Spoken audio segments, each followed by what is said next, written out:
আজি আলোচনা কৰিবলৈ আৰম্ভ কৰিছোঁ ক্লাছ 10ৰ 2021ত হৈ যোৱা মেথছৰ কুৱেশ্যন পেপাৰটো। তো তোমালোকে ভালদৰে চাই ল'বা, বহুতেই ইম্পৰ্টেণ্ট হয় যেহেতু তোমালোকে ফাইনেল এক্সাম দিবা ওচৰতে। গতিকে এইবিলাক কুৱেশ্যন তোমালোকে সলভ কৰাটো অতি গুৰুত্বপূৰ্ণ, ঠিক আছে, বহুতেই ইম্পৰ্টেণ্ট হয়।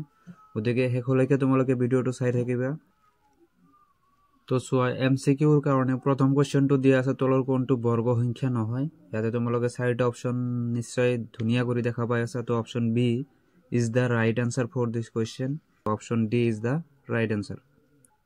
কুৱেশ্যন নম্বৰ 3টো যদি চোৱা, ইয়াতে আমাক গৰিষ্ঠ সাধাৰণ উৎপাদকৰ কথা কৈছে। গতিকে দুয়োটা সংখ্যাৰ প্ৰাইম ফেক্টৰাইজেশ্যন কৰি চাবা। তো তোমালোকে ফাইনেল আনসাৰটো পাবা কি অপশ্যন চি। কুৱেশ্যন নম্বৰ 4টো আগতে স্ক্ৰীনশ্বট মাৰি ল'বা, কাৰণ বহুতে ডাঙৰ এটা কুৱেশ্যন দিয়া হৈছে, হয়নে? Option D is the right answer. Question number 5টো চোৱা, এনেকুৱা টাইপৰ এটা কুৱেশ্যন মাষ্ট বি তোমাৰ আহে, তলৰ কোনটো বহুপদ নহয়। তো মেক্সিমাম কুৱেশ্যনবিলাক ৰিপিটে হয়, বাট তোমালোকে এনেকুৱা কুৱেশ্যন ট্ৰাই কৰিবই লাগিব। তো শুদ্ধ আনসাৰটো হ'ব আমাৰ কাৰণে কি option B is the right answer for this question. Question number 6টো এবাৰ চাই ল'বা কি কৈছে। একচুৱেলি তোমাক দুটাই কুৱেশ্যন দিয়া আছে, আৰু তাৰপিছত কৈছে কি এই দুটাই কুৱেশ্যনৰ পৰা চাৰিটা অপশ্যন আছে। তো চাৰিটা অপশ্যনৰ কোনটো শুদ্ধ অপশ্যন হ'ব আমি ফাইণ্ড আউট কৰি দেখাব লাগে, মিলাই চাবা ধুনীয়া কৰি। তো ইয়াৰে শুদ্ধ আনসাৰটো হ'ব অপশ্যন এ।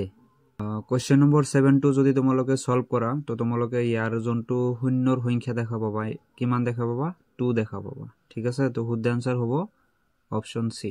8 নম্বৰ কুৱেশ্যনটো চাই ল'বা। 8 নম্বৰ কুৱেশ্যনটোৰ যোনটো শুদ্ধ আনসাৰ হ'ব এইটো হ'ব অপশ্যন এ, -8 যোনটো আছে এইটো আমাৰ কাৰণে শুদ্ধ আনসাৰ হ'ব। কুৱেশ্যন নম্বৰ 9টো ত্ৰিভুজ চেপ্টাৰৰ পৰা দিয়া হৈছে। তো ইয়াতে তোমালোকে কুৱেশ্যনটো পঢ়ি ল'বা ধুনীয়া কৰি, হয়নে? তো ইয়াৰে শুদ্ধ আনসাৰটো হ'ব option C, 2.4 centimetre. Question number 10 তোমালোকে অবভিয়াছলি পাৰিবা, মই জানো ভালদৰে, বহুত ইম্পৰ্টেণ্ট। মেক্সিমাম টাইমত এইটো কুৱেশ্যন ৰিপিট হোৱা দেখা যায়। গতিকে এইটো কুৱেশ্যন তোমালোকে ধুনীয়া কৰি মনত ৰাখিব লাগিব। 1 নম্বৰৰ কাৰণে MCQ আহিব, হয়নে? শুদ্ধ আনসাৰটো হ'ব আমাৰ কাৰণে কি অপশ্যন এ।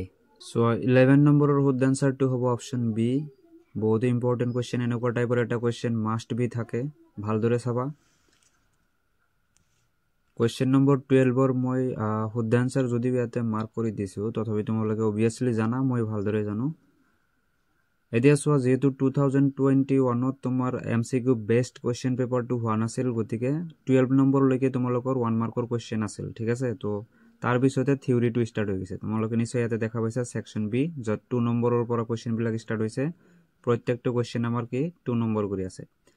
মই এইটো কুৱেশ্যন পেপাৰৰ বহুতকেইটা কুৱেশ্যন মই অলৰেডি সলভ কৰি ভিডিঅ' আপলোড কৰি দিছোঁ। তোমালোকে যদি প্লেলিষ্টত যোৱা, নিশ্চয় সেইবিলাক ভিডিঅ' ফাইণ্ড আউট কৰিব পাৰিবা, আৰু তোমালোকে ৱাটছো কৰিব পাৰিবা। তোমালোকৰ কাৰণে বহুতেই বেনিফিট হ'ব, যিহেতু তোমালোকে এক্সামত বহিবা, নিয়াৰেষ্ট তোমালোকৰ এক্সাম। গতিকে তোমালোকে এইবিলাক কুৱেশ্যনো ট্ৰাই কৰিব লাগে। মোৰ হিচাপত বহুতেই ইম্পৰ্টেণ্ট হয়, বহুত কুৱেশ্যন ৰিপিট হৈ থাকে। গতিকে এবাৰ চাই লোৱা, মই কুৱেশ্যনবিলাক দেখাই আছোঁ।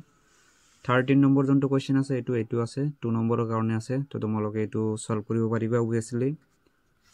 14 নম্বৰটো চোৱা, 14 নম্বৰো বহুতেই ইজি কুৱেশ্যন, হয়নে? এইটো তোমালোকে সলভ কৰিব পাৰিবা, তো সলভ কৰিবা। আজিকালিতো এনেকুৱা টাইপৰ 2 নম্বৰৰ বিলাকে MCQত সোমাই দিয়ে, হয়নে? তো তথাপি তোমালোকে ট্ৰাই কৰিবা। 15 নম্বৰ কুৱেশ্যনটো বহুতেই ইম্পৰ্টেণ্ট হয়, ৰিপিট হ'ব পাৰে মে বি। গতিকে তোমালোকে এইটো ভালদৰে মানে কি কৰিবা, সলভ কৰাটো শিকিবা। যিকোনো এটা পদ্ধতি ইউজ কৰিলে হ'ল, অপনয়ন, প্ৰতিস্থাপন আৰু বজ্ৰ গুণনৰ ভিতৰত যিকোনো এটা তোমালোকে ইউজ কৰিব পাৰা। 16 নম্বৰ এনেকুৱা, এইটোতো আহিছিলে বঙাইগাঁও ডিষ্ট্ৰিক্টত ফ্ৰী বৰ্ডত আহিছিল, হয়নে? তো তোমালোকে ট্ৰাই কৰিব পাৰা এনেকুৱা টাইপৰ কনচেপ্ট থকা কুৱেশ্যনবিলাক তোমালোকে যাতে সলভ কৰিব পাৰা। তো যিমান পৰা প্ৰেক্টিছ কৰিয়ে থাকা। কুৱেশ্যন নম্বৰ 17 চোৱা, সমান্তৰ প্ৰগতিৰ পৰা দিছে, নিশ্চয় এইটো পাৰিবা, বহুতেই ইম্পৰ্টেণ্ট আৰু ইজি টাইপৰ কুৱেশ্যন হয়।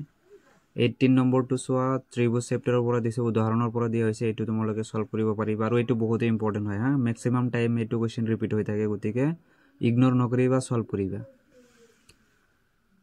19 নম্বৰটো ইম্পৰ্টেণ্ট হয়, ইয়াতে তোমালোকে মান ওলাব লাগিব, অবভিয়াছলি ওলাব পাৰিবা, বহুত ইজি হয়। তো চাই ল'বা এইটো। 20 নম্বৰ মই কৈ দিব নালাগে, তোমালোকে এইটো কুৱেশ্যন সলভ কৰিবই পাৰিবা, মই জানো। জাষ্ট তোমালোকৰ কুৱেশ্যন দেখাই আছোঁ। 21 নম্বৰটো কুৱেশ্যনটো চোৱা, ইয়াতে বহুতেই ধুনীয়া এটা কুৱেশ্যন দিছে, হয়নে? তাৰপিছত চোৱা 22 নম্বৰ কুৱেশ্যনটো,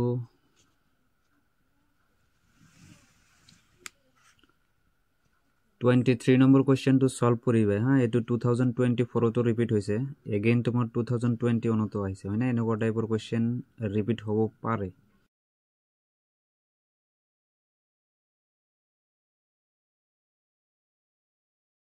26 দেখা পাইছে এনেকুৱা কুৱেশ্যন বিলাক প্ৰেক্টিস কৰিবা মূল ওলোৱাৰ কাৰণে যিকোনো এটা কুৱেশ্যন আহিব ইয়াতে 3 নম্বৰ আছে মেবি তাত তোমালোকৰ 2 নম্বৰ থাকিব পাৰে 27 নম্বৰ কুৱেশ্যনটো চাবা এটো বহুত ইম্পৰ্টেন্ট হয়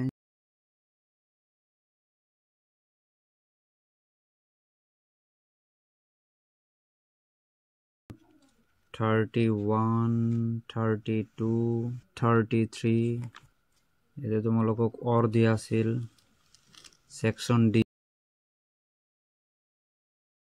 4 নম্বৰৰ কাৰণে ভালে কেটা কোৱেশ্চন আছিল হা বাট তোমালোকে আই থিংক এইবিলি থাকিব বাট হিমান কোৱেশ্চন নাথাকে 4 নম্বৰৰ তো এইটো অঙ্কনৰ পৰা তোমালোকে তো পাৰিবাই অবিয়াসলি ইয়াতে কোনো ধৰণৰ কথাই নাই সেকশন ই যদি আহা ইয়াতে তোমালোকৰ নম্বৰ কিমান আছে এটো তো দিয়া নাই সব পৰিমাতে দিয়া আছিল যদিও কাটিছে কোনোবাই যাৰ কোৱেশ্চন পেপাৰটো হিয়া কাটিছে সাগে নম্বৰটো পাও নাই মেবি হ'ব পাৰে সেকশন ই তোমালোকৰ 5 নম্বৰৰ কাৰণে আছিল দেখা হৈছে এটো পৰিসংখ্যাৰ পৰা দিয়া হৈছে বহুতে ধুনিয়া ইন্টাৰেষ্টিং হয় ট্ৰাই কৰিবা বহুত সিৰিয়াস হৈ যোৱা জুজি আছে তোমালোকে